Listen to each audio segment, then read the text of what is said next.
Britta Haseman. I am the district conservationist both in Stevens County and Traverse County. So right now I'm covering both areas, so if you come into the office and you don't see me, I'm probably in the other location. But always leave a message and I'll get back to you. But today I'm here to talk about what we have to offer you guys in terms of irrigation practices and other related practices that we see coupled with this. So the two main programs that we are looking at is EQIP, our Environmental Quality Incentives Program, and then RCPP, that's a Regional Conservation Partnership Program. So EQIP is NRCS led, and we have a wide range of practices that fall under that program, whereas RCPP is partner led. So those, usually the SWCD does the most work, and they are more focused. So just this last sign up, we did have an irrigation focused RCPP sign up.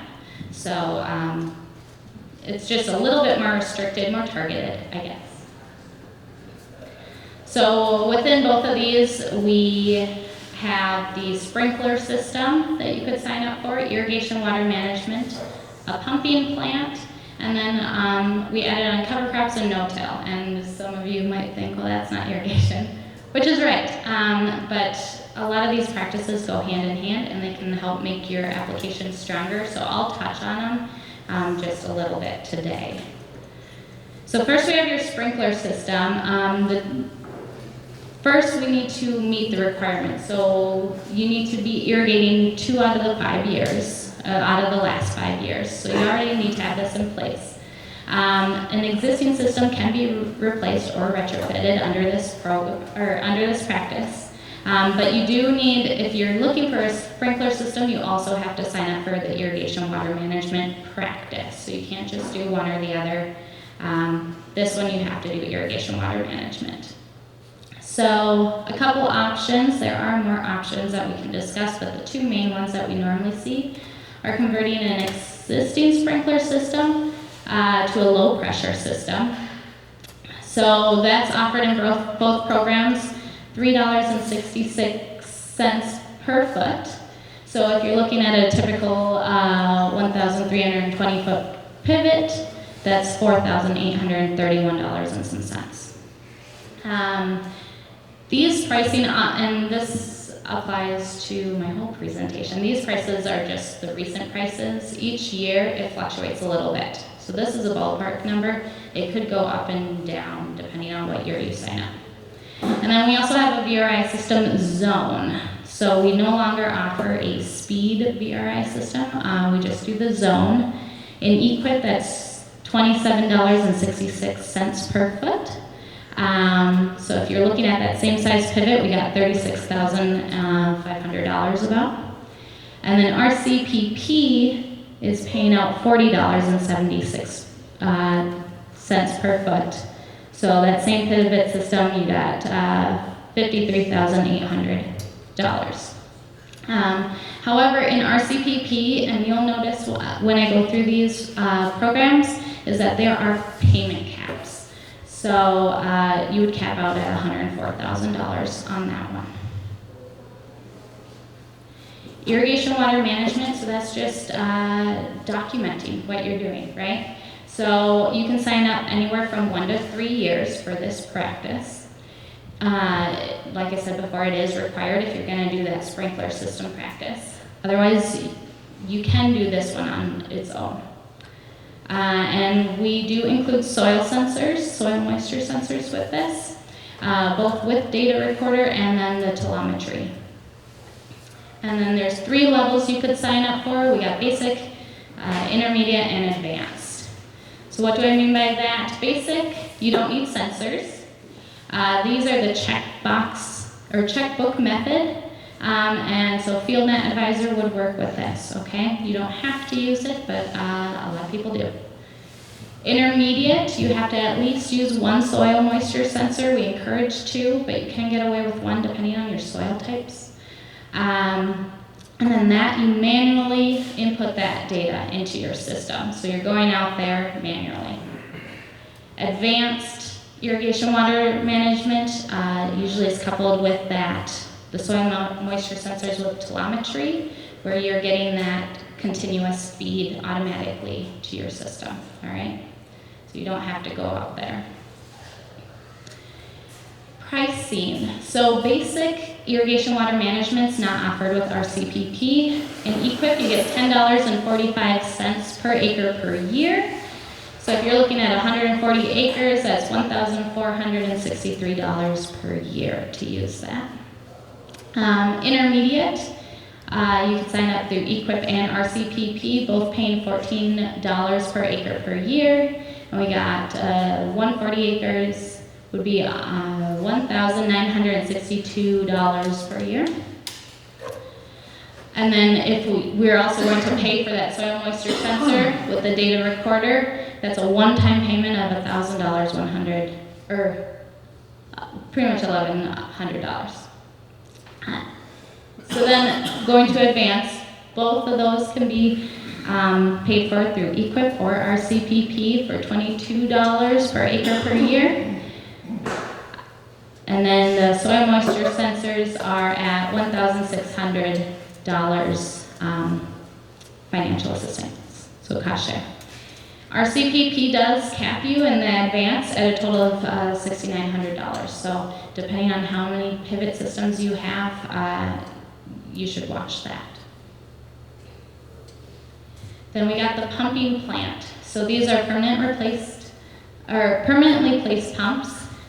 We have two options, electric powered pump, and that through EQIP is $217 per horsepower, and RCPP is $325 per horsepower. So if you're looking at that practice, what we're going to ask you is to talk to your vendor and see how much horsepower you would like to put in, and that's how we base your rate.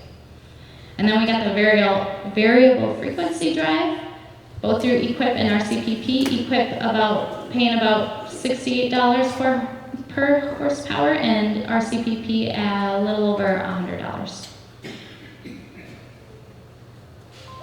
Now cover crops. So cover crops, like I said, not technically an irrigation practice, but it's coupled a lot with these applications that you might fill out. Why? Because it ranks you higher, it makes you more competitive and more likely to get funding through the program.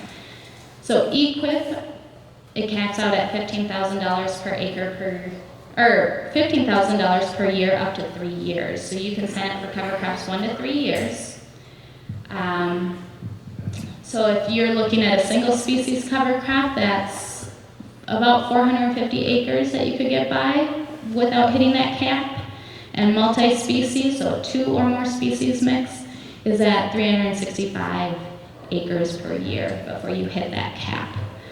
You can do that on any acres, so those acres don't have to be irrigated. So you could do the irrigation water management on this field and cover crops on that field, and that would qualify. RCPP is a little different. You have a total contract cap of $8,375. That only gets you 135 acres with a single species cover crop and 109 acres with a multi-species. So that's why we put this in there. If you are looking to do cover crops, you can do more under EQIP before you hit that cap. The other caveat to RCPP is that only irrigated acres can have, that you're planning on doing the sprinkler system or irrigation water management, only those acres qualify for that cover crop. And then I have no-till strip till. So EQIP, same thing, $15,000 cap per year up to 3 years. So at $16.87 per acre, we got 890 acres max that you could do that under. And same thing, you can do it on any acre of your farm. RCPP, we cap you out at $2,700, which is about 135 acre max. And same thing, you can only do it on those acres that you have scheduled irrigation water management and the sprinkler system on. So how do I get into these programs? So you come in and apply with NRCS. So our Stevens County office is right next to Subway and Morris. And then the Wheaton one is there in town too. Also relatively close to a Subway. But otherwise you can go, if you're not from these counties, you can go to your local county NRCS and they have these programs. And what we will ask when you come in is, what do you want to do? What are you looking to do? What aspect? And then we will ask you, what are you willing to do? Like you said, everyone puts in their application and then we rank it, and the highest ranked applications get funding. It tends to be people who are willing to do more are more likely to get funded. All right? So our program, and I would say a good question, if you're not coming to see me, if you come to see me, I'll ask. But if you aren't coming to see me, ask your NRCS person, what can I do for more points? And they can help you, coach you through getting a higher ranked application. Our program tendencies, so historically underserved producers, that's your beginning farmers, your socially disadvantaged farmers, they tend to rank higher. Anyone with livestock usually gets some extra points. And then also if you're looking at the whole system, so that's including cover crops, potentially no-till, nutrient management, pest management. If you're looking at a whole system, you tend to get funded rather than just applying for one practice. RCPP, you can apply for RCPP either through the NRCS or the SWCD. Since it's partner-led, the SWCD can take those applications, and they'll be doing a lot of the planning. If you are to do RCPP, to even have a chance, you pretty much need to already be doing basic irrigation water management. All right, and then applying at a minimum of the irrigation water management with sensors. So that basic irrigation water management won't cut it in RCPP. So in 2023 so far we funded 18 applications out of 184. So it is a competitive program, all right? You rank higher if you're in Douglas, Pope, or Swift County. That's because they are in certain targeted watersheds. So even if you have one field in that area and your other fields are not, you still get those points and rank higher. Program tendencies, same thing. We got our beginning farmers and historically underserved farmers that rank higher. If you're in a farm business management program, if you have cover crops and no-till on the same field with irrigation water management, fertigation retrofit, I didn't talk about that today, but if you were willing to do that, you would get extra points. And then depending on where you are and how that relates to the drinking water supply management areas, you could also get more points through there. And I want to say, for all of our programs, EQIP, RCPP, and even CSP, which we won't talk about today, putting in an application is just putting your name in the hat for funding. It doesn't tie you to anything. So I always suggest people to apply. There's no harm in it. And then if for some reason you can't do it financially, you don't like our rules, if something comes up, you can always cancel, all right, up until you sign a contract. So you do have a lot of opportunities to cancel. So I always tell people to just sign an application, see how it goes, and if you don't like it, you can back out and we won't get mad at you. All right, so does anyone have any questions? Yeah? Does this have to be on land you own, or it can be on land that you rent? It could be on both. Yep. Yep, as long as you either operate it or own it, you could get funding through the program. Yep. Any other questions? I do have a small matrix here because I went through that kind of fast. These are our practices, and it talks about the method, the management, and just kind of a breakdown of each one. So if you do want this, please come find me and I can give you one. Sounds good?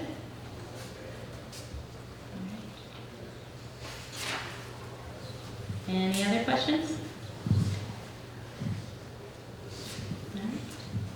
All the sign up for this year would be for next year. Yes, so this year's sign up is completed. You can sign an application at any time. So if it's on your brain and you have time, you might as well come in.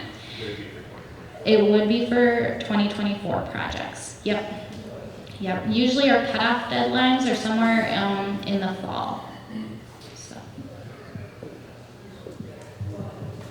Thank you so much for coming and presenting that. Yeah, some of these programs, they take a while to go through the whole application process, so if you're thinking about something, it's better to get started early and make sure you have plenty of time to get through all the steps. But we have been seeing that some of these programs are really helping producers. We've got a number of projects for this coming spring that will be installing. So with that, we'll turn it over to Quinn, Regional Field Net. Yeah, guru, yeah. He's got a technical name, fancy name that Lindsay gives me. He's our Field Net guy.